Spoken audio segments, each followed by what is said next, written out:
பருவநிலை மாற்றத்தால் விளைச்சல் பாதிக்கப்பட்டுள்ளதால் உரிய இழப்பீடு வழங்க வேண்டும் என்று திராட்சை விவசாயிகள் கோரிக்கை விடுத்துள்ளனர். தேனி மாவட்டம் உத்தமபாளையம் தாலுகா பகுதிகளில் கடந்த நவம்பர் மற்றும் டிசம்பர் மாதங்களில் பருவம் தவறி பெய்த மழையால் திராட்சை விளைச்சல் பாதிக்கப்பட்டுள்ளதாக விவசாயிகள் தெரிவிக்கின்றனர். தங்களுக்கு ஏற்பட்டுள்ள பாதிப்புகளை ஈடு செய்ய ஏக்கருக்கு 2 லட்சம் ரூபாய் இழப்பீடு வழங்க வேண்டும் என விவசாயிகள் தெரிவிக்கின்றனர்.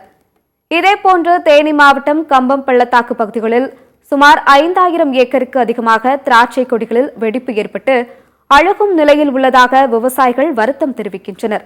எனவே பாதிப்புகளை கணக்கிட்டு உரிய நிவாரணம் வழங்க வேளாண் துறை அதிகாரிகள் நடவடிக்கை எடுக்க வேண்டும் என்று கேட்டுக் கொண்டுள்ளனர்.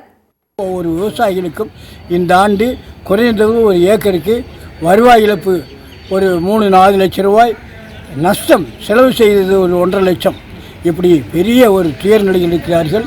அதனால்தான் தேனி மாவட்ட விவசாய சங்கத்தின் மூலமாக அரசுக்கு ஒரு ஏக்கர் ஒன்றுக்கு 2 லட்சம் ரூபாய் இழப்பீடு வேண்டும் என்று நாங்கள் அரசுக்கு தகவல் அனுப்பியிருக்கிறோம்.